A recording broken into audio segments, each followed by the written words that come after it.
as águas. Depois, com água, destruiu todo o mundo antigo no dilúvio.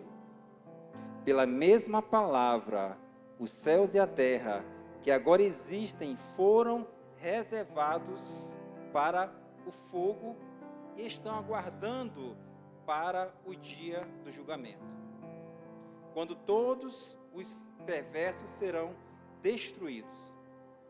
Logo, amados, não se esqueça disto.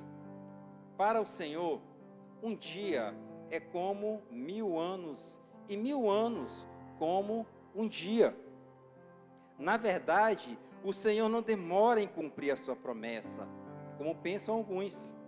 Pelo contrário, Ele é paciente por causa de vocês. Não deseja que ninguém seja destruído, mas que todos se arrependam. Amém, queridos? Glória a Deus, vamos orar. Deus, queremos nesse momento, Pai, te pedir da Tua graça, do Teu amor. Te agradecer, Deus, por tudo que o Senhor já fez em nossas vidas, por tudo que o Senhor vai fazer. Te agradecer, Deus, por nos escolher, por nos dar, Deus, a oportunidade de viver a vida verdadeira. E nesse momento, Pai, que Teu Espírito Ele possa, sim, fazer morada dentro de nós nesse momento. Que Teu Espírito, Deus, em nome de Jesus, Ele possa nos levar cativo ao Teu entendimento, à Tua palavra, aquilo que o Senhor deseja nos comunicar hoje, Senhor.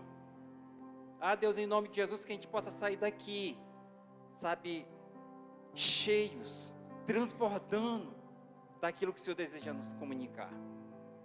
Traga, Senhor Deus, ao nosso entendimento, aquilo que o Senhor deseja comunicar em nome de Jesus. Tome cada coração aqui, Senhor, cada coração, e faça a Tua vontade. Em nome de Jesus, amém. Podemos sentar, queridos.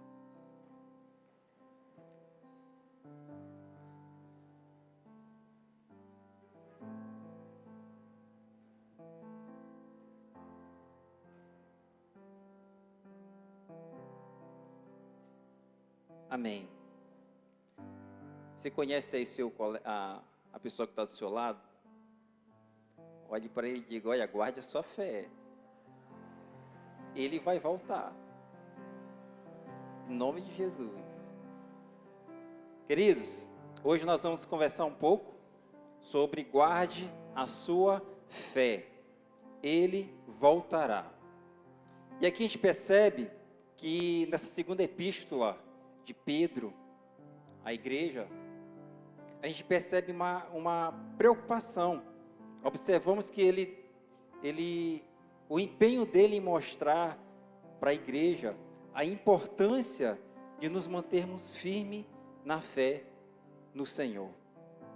A importância de nos mantermos firmes na fé no Senhor, porque eles enfrentariam grandes dificuldades, assim como a vinda de falsos mestres, falsos profetas, e que poderiam, queridos, infelizmente, interferir no meio cristão, que poderia descredibilizar tudo aquilo que a Bíblia fala, que poderia descredibilizar tudo aquilo que Jesus ensinou, que poderia descredibilizar tudo aquilo que os apóstolos estavam ensinando.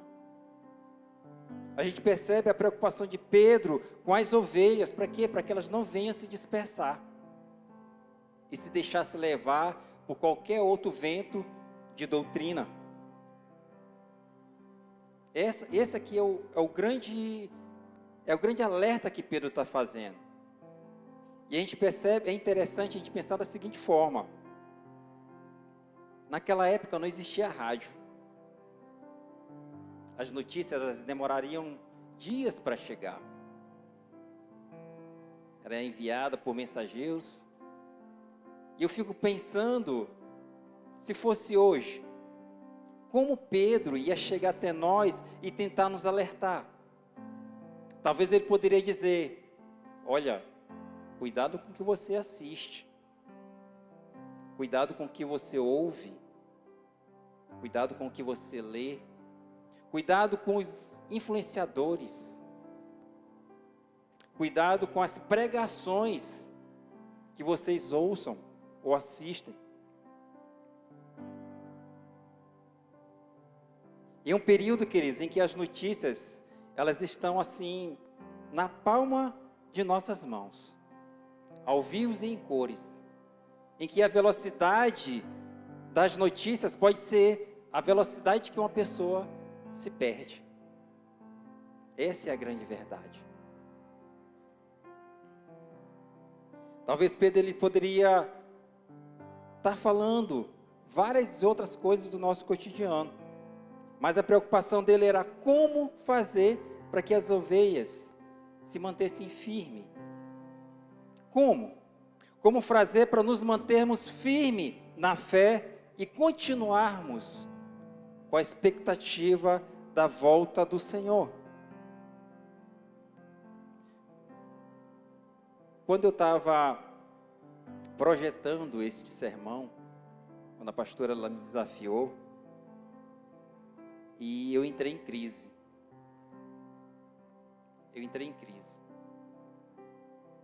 O Senhor, eu estava orando, o Senhor ele me levou a fazer uma pergunta para mim mesmo. E a pergunta foi: eu desejo que Jesus volte agora. Eu desejo que o Senhor Jesus volte agora. E eu não quero que vocês se escandalizem com a minha resposta, porque eu não vou ser hipócrita com vocês. Mas a conclusão que eu cheguei é que não. Eu não quero que ele volte agora. Agora não. Eu quero que ele volte, mas agora não. Queridos, eu entrei em crise e eu comecei a chorar, a pedir perdão para Deus pelo meu egoísmo.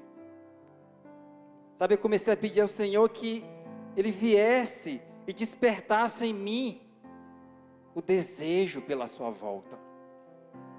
Que Ele ardesse meu coração, que Ele desse a expectativa de vê-lo e de estar com Ele.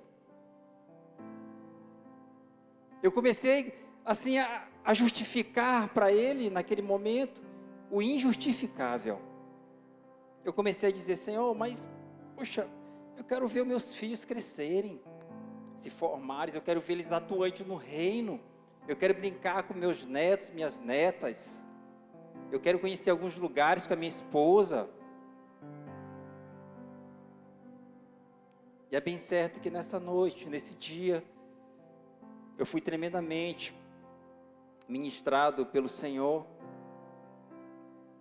Ele me trouxe essa conclusão e eu comecei a rever algumas coisas, queridos, na minha vida.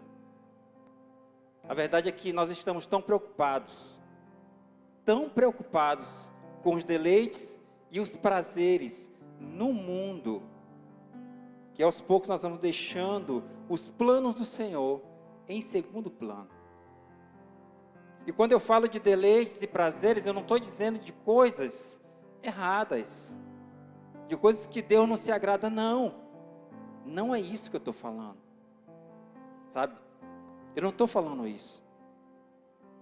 Mas é justamente aquilo que traz esses deleites, que traz esses prazeres, mesmo sendo correto aos olhos de Deus. Por exemplo, você está de repente noivo, 2 anos de noivado, 3 anos, 4 anos, e aí você está na expectativa da semana do casamento,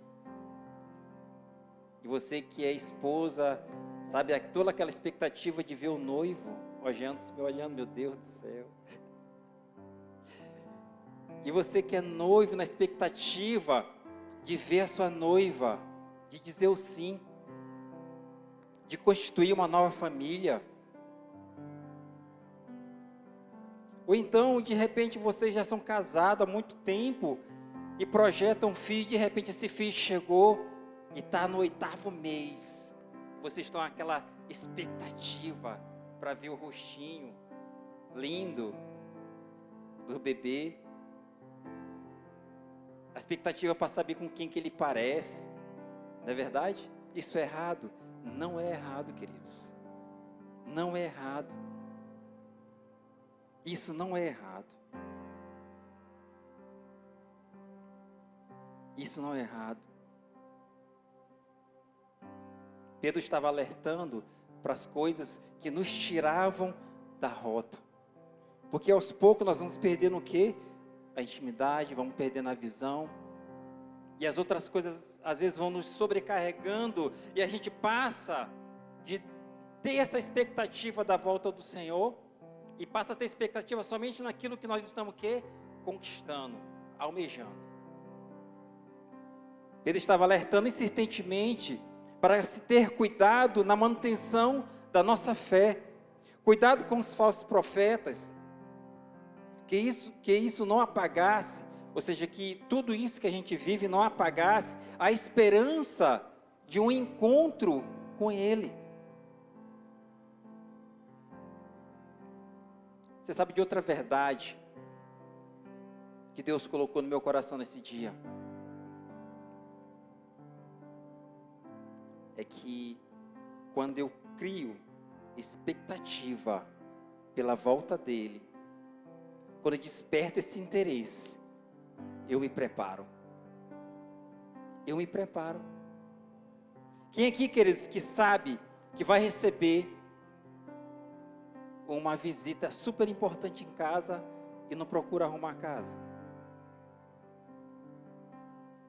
Quando eu me preparo, quando eu espero, eu me preparo. Quando eu estou com a expectativa, eu me preparo. E a grande verdade, irmãos, é que a fé de muitos tem se esfriado no decorrer dos dias e das provações, e isso tem levado muitos a perder a esperança de sua volta. Muitos até começam a zombar das verdades bíblicas. Alguns hoje têm medo dos acontecimentos da volta de Jesus. Por quê? Porque não se sentem preparados ou não querem a sua volta. No último sermão da pastora, assim, o Espírito usou ela tremendamente. Sabe, ela nos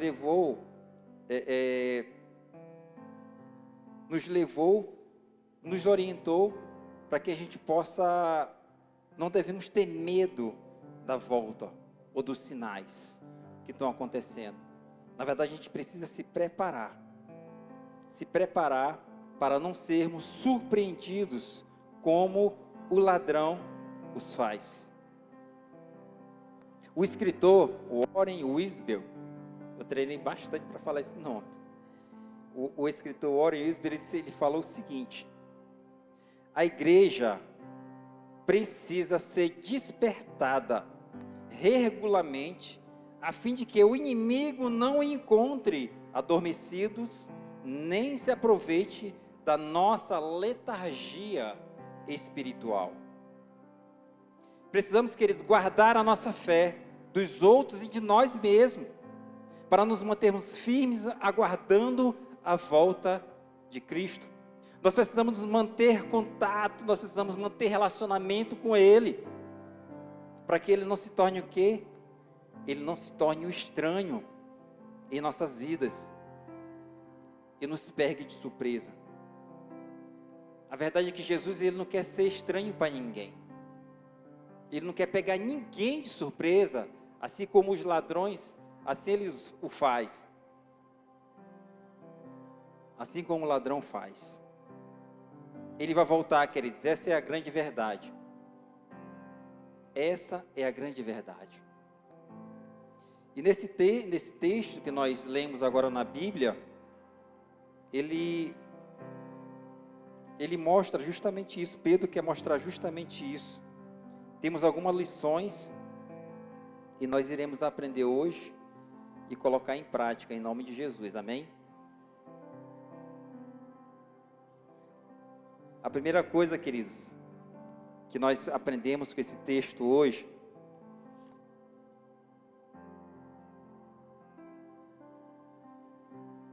vocês não se importam com esse... Ontem aconteceu um episódio com o meu óculos titular, né? Porque esse aqui é o reserva. O óculos titular, eu acabei não encontrando ele mais onde eu deixei, lá onde eu estava. Mas a primeira lição que nós tiramos do texto hoje é: guarde a palavra de Deus. O que o texto nos diz hoje, nos mostra, é: guarde a palavra de Deus.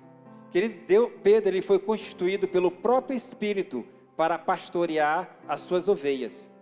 E ele estava fazendo isso, era justamente isso, cumprindo a sua missão.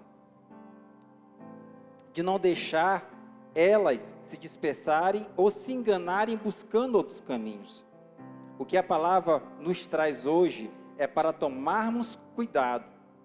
Tomarmos, queridos, os mesmos cuidados, mantendo a nossa fé firme no verdadeiro, no que é verdadeiro. E a palavra de Deus, ela é viva e verdadeira, ela é autêntica para a vida de cada um. Ela foi, queridos, profetizada, cumprida em Jesus, e nela está anunciada a volta dele para buscar aqueles que permanecem em fé, aguardando e desejando a sua volta. Por isso que eles tomamos muito cuidado com qualquer videozinho que nós estamos assistindo. Tomamos muito cuidado com as influências, que é o que mais tem hoje nas redes sociais. Eu aprendi ao longo da minha vida cristã que na vida ou você influencia ou você é influenciado. Então é muito certo, se você não estiver influenciando, você está sendo influenciado. Então tome muito cuidado. No versículo 2, o que diz o versículo 2? Queria que vocês mantessem a Bíblia aí aberta, por favor, lá no livro de 2 Pedro 3, para nos acompanhar.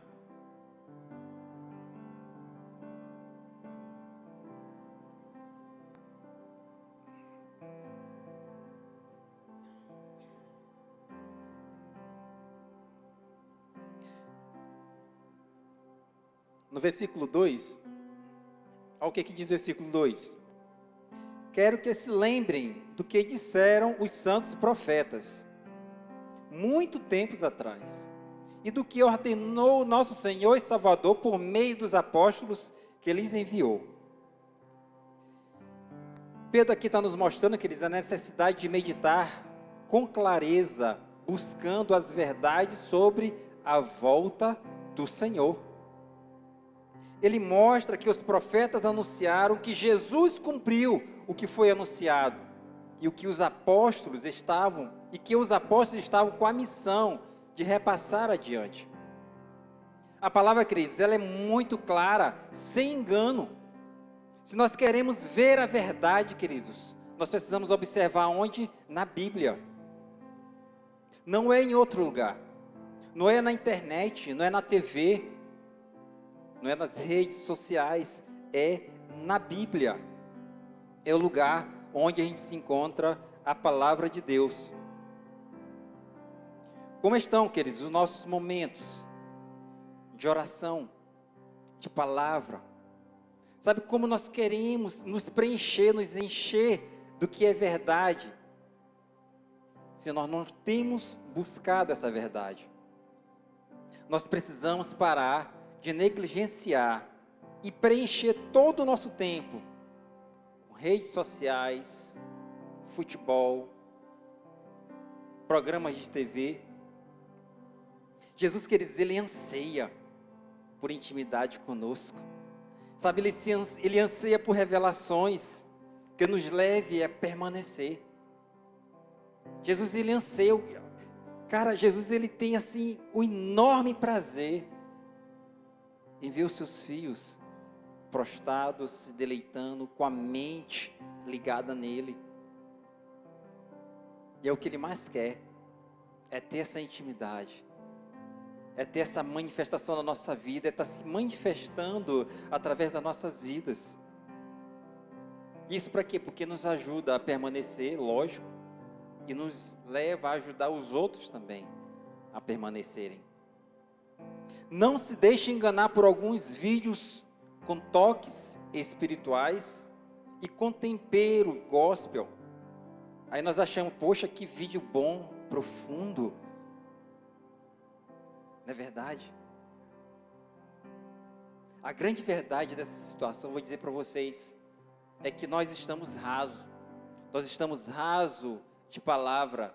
Nós estamos rasos de intimidade com Deus. E quando vem um vídeo, uma mensagem, sabe, que não tem nada a ver com o que Deus deseja para a nossa vida, a gente se impacta. Por quê? Porque a gente não tem discernimento. Porque a intimidade com Deus, ela traz discernimento, ela traz palavra para a gente, ela traz verdade, ela traz a luz para que a gente possa discernir o que é certo e o que é errado.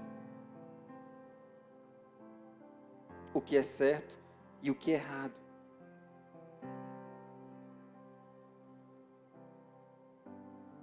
Porque, queridos, a intimidade, ela nos traz isso. Que não venhamos nos deixar ser enganados pelos lobos em pele de cordeiro que aí estão. Devemos, queridos, por intermédio, de imediato, olhar para nossas vidas e observar as nossas expectativas, centralizar tudo em Deus. Caso contrário, nós estaremos cada dia mais próximos do que nós desejamos e mais distantes dos propósitos de Deus para cada um de nós. Vamos ver o que diz o livro Josué 1:7. Josué 1:7, ele diz o seguinte, queridos.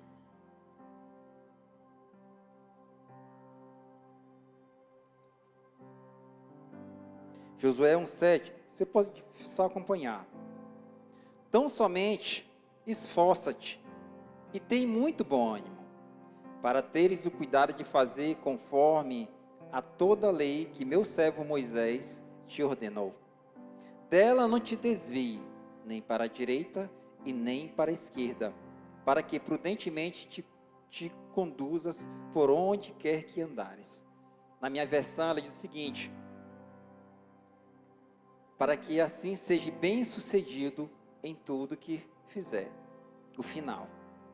Nós temos, queridos, que nos apegar todos os dias à palavra de Deus, porque uma coisa é certa, ela vai se cumprir.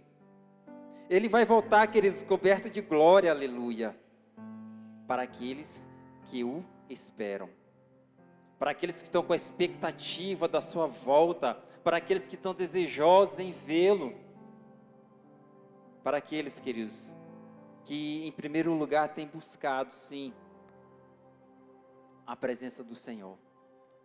Ele vai voltar. Ele vai voltar. E nós vamos observar no versículo 3 e 4. Ele diz o seguinte, lá de 2 Pedro 3, ele diz o seguinte: acima de tudo, eu quero alertá-los de que nos últimos dias surgirão escarnecedores, que zombarão da verdade e seguirão os próprios desejos, dizendo: o que houve com a promessa de que ele voltaria? Desde antes dos tempos dos nossos antepassados, tudo permanece igual, como desde a criação do mundo. Aqui é feito, queridos, um alerta com os zombadores, para que eles não venham para que nós não venhamos nos deixar ser influenciados com as suas falsas doutrinas. É importante saber uma coisa: esses falsos profetas, esses escarnecedores, eles não estavam fora da igreja. Eles faziam parte do cotidiano, do convívio, se relacionavam com o povo cristão, fazendo parte da igreja, mas que em algum momento eles deixaram as suas próprias convicções e desejos. Eles deixaram se levar pelas suas próprias convicções e desejos. Essas pessoas, elas estavam lá dentro do convívio, talvez ministrando, talvez organizando a palavra, o culto, estavam próximas, Mas em algum momento na caminhada, a fé se esfriou e eles passaram ao quê? A seguir os seus próprios desejos. Seus próprios desejos. Eles foram desanimando, queridos, e enfraquecendo na fé, ao ponto de agora até ironizar sobre o que estava escrito. Perderam a visão do céu e se deixaram consumir pelos desejos mundanos, querendo que o reino se encaixe, em suas vidas, mas não querem se encaixar no reino de Deus. Essa é a grande verdade desses zombadores, dos escarnecedores.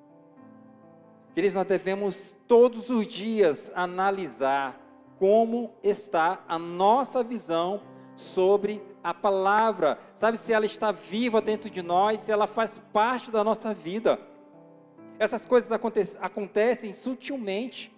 Aos poucos nós vamos deixando de quê? De ler. Aos poucos nós vamos deixando de orar. Aos poucos nós vamos deixando de escutar a voz do Senhor. Aos poucos a nossa visão ela vai ficando embaçada. Aos poucos nós vamos tirando a visão que o Senhor colocou em nossa vida e no nosso coração, e a gente passa a ver somente aquilo que a gente quer conquistar, aonde a gente quer chegar. Aos poucos. Existe, queridos, uma palavra, e ela vai se cumprir. Existe uma palavra, e ela vai se cumprir. No verso 5 ao 7, você pode acompanhar, ele diz o seguinte: eles esquecem, isso aqui é Pedro dando a resposta sobre os escarnecedores, eles esquecem deliberadamente que Deus, por sua palavra, há muito tempo criou os céus e a terra seca, que fez surgir em meio às águas. Depois, com água, destruiu todo o mundo antigo no dilúvio. Pela mesma palavra, os céus e a terra que agora existem foram reservados para o fogo e estão guardados para o dia do julgamento, quando todos os perversos serão destruídos. Pedro ele mostra, queridos, aqui que pela palavra tudo foi feito em perfeita harmonia. E pela palavra veio o castigo de Deus para uma geração pervertida, que foi o dilúvio. E pela mesma palavra, novamente, o julgamento do Senhor descerá sobre a terra, porém, não mais com água, mas com fogo. Os julgamentos, queridos, é feito para aqueles que não esperam o Senhor. O julgamento é feito para aqueles que forem pegos de surpresa. Nós não devemos ter medo do julgamento, porque isso é inevitável. Não devemos ter medo, mas se preparar.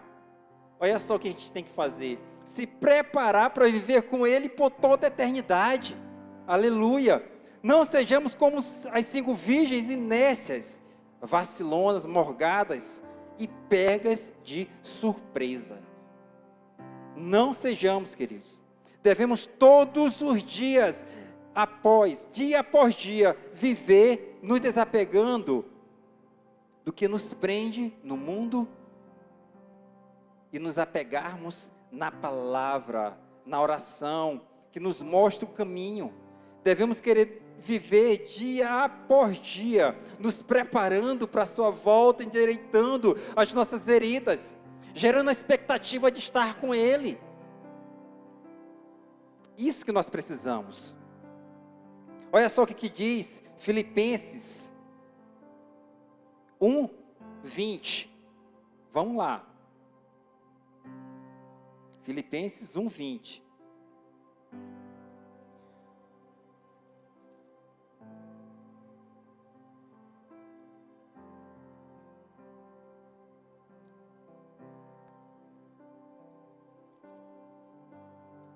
Filipenses 1:20, ela diz o seguinte.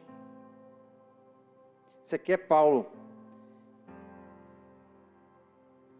E que, havendo por ele feito a paz pelo sangue da sua cruz, por meio dele. Olá, queridos, só um minuto.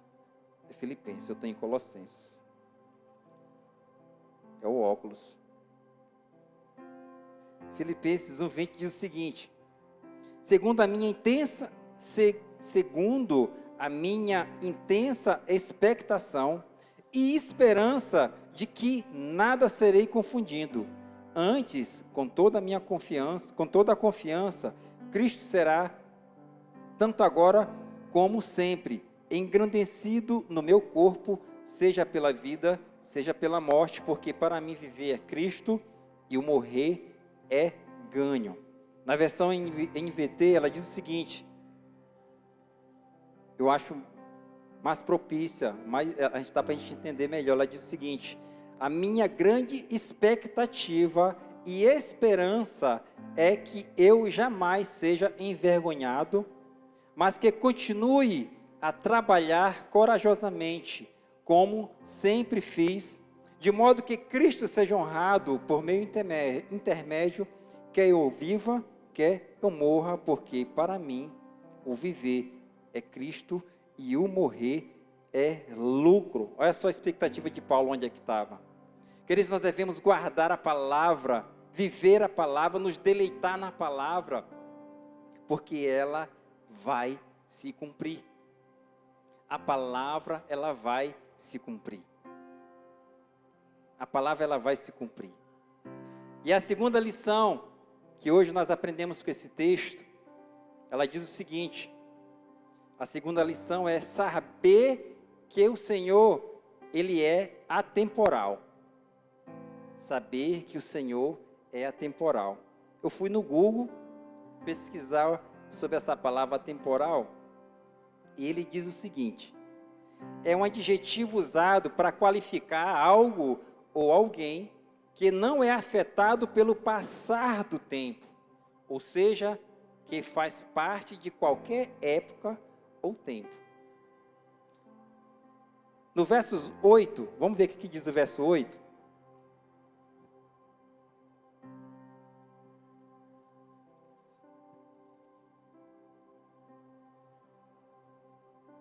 No verso 8 diz o seguinte, queridos: logo, amados, não se esqueçam disto. Para o Senhor, um dia é como 1000 anos, e 1000 anos como um dia. Pedro, ele traz aqui uma revelação tremenda, queridos, para a igreja daquela época e para nós também hoje.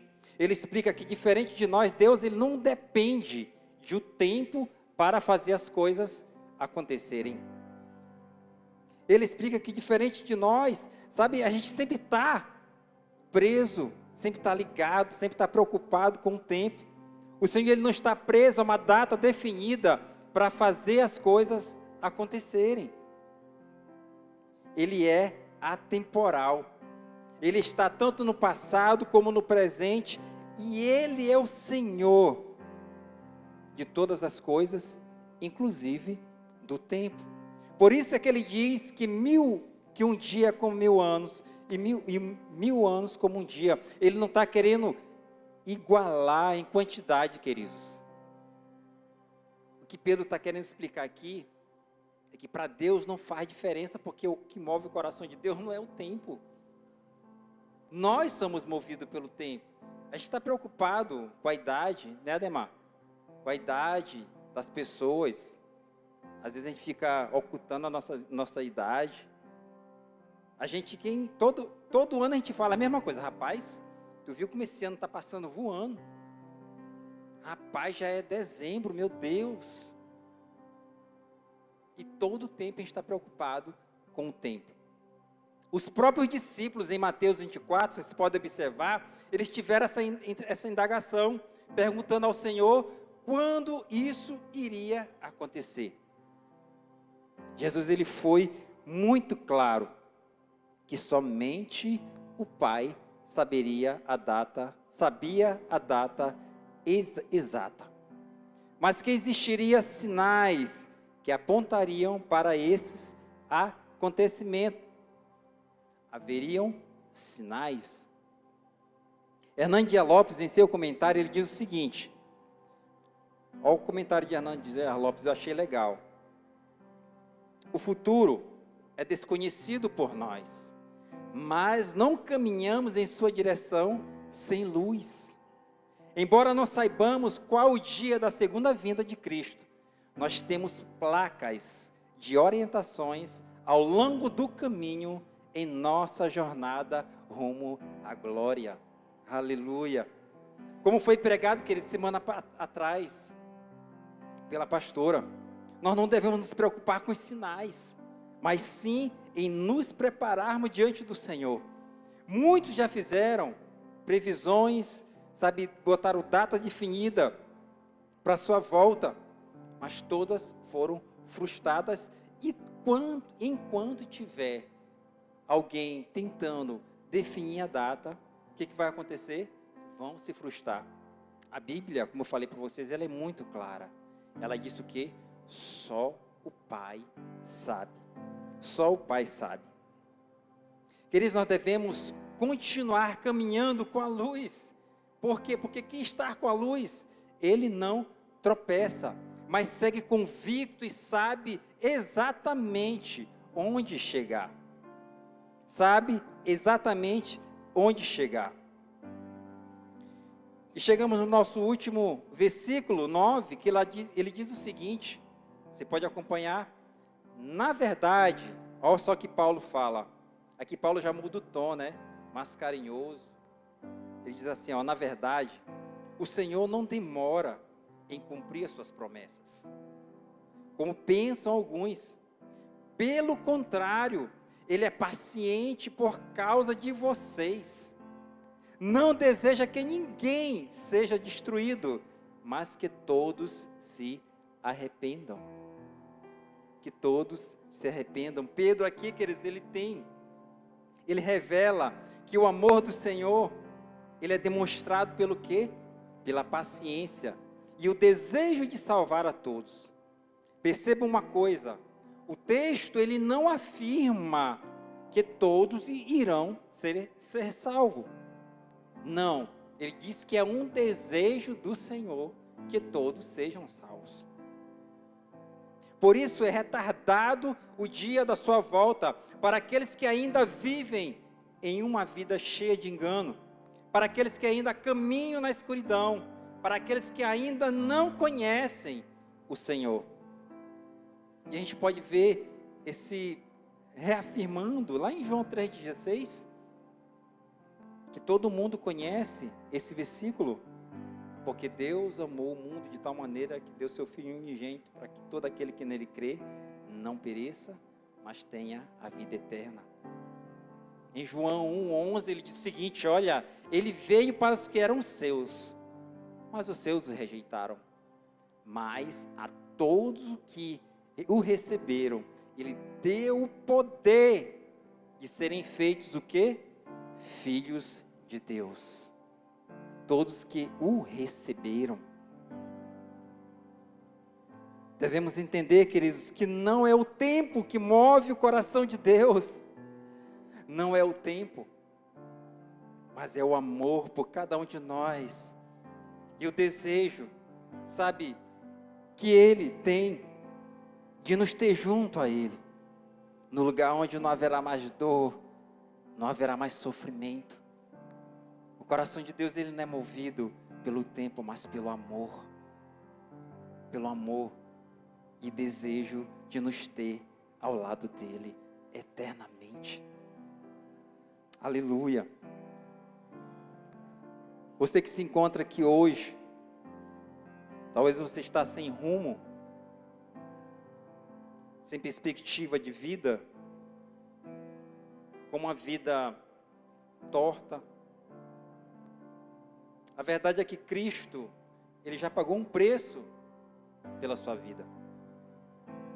E Ele continua retardando a sua volta por sua causa. Ele deseja muito que você aceite a vida que Ele lhe oferece. Deseja muito que você faça parte daqueles que serão resgatados da sua segunda volta, aleluia. Esse é o desejo do Senhor. Esse é o desejo do Senhor. Devemos estar alerta, queridos. Devemos estar com a expectativa, devemos estar empolgados pela volta do Senhor e não ter medo, não ter esse temor. Amém? Eu queria convidar vocês a ficarem de pé. Vamos concluir essa palavra. E ao mesmo tempo que a gente vai concluir, queria convidar você a meditar sobre o que foi falado. Obrigado por nos acompanhar até aqui. Não esqueça de curtir, comentar e compartilhar ao final dos nossos vídeos. Isso nos ajuda a promover o nosso canal, além de estabelecer o nosso maior propósito, que é de levar o Evangelho do Reino de Deus até os confins da terra. Acompanhe também as nossas redes sociais e até mais. Obrigado por nos acompanhar até aqui. Não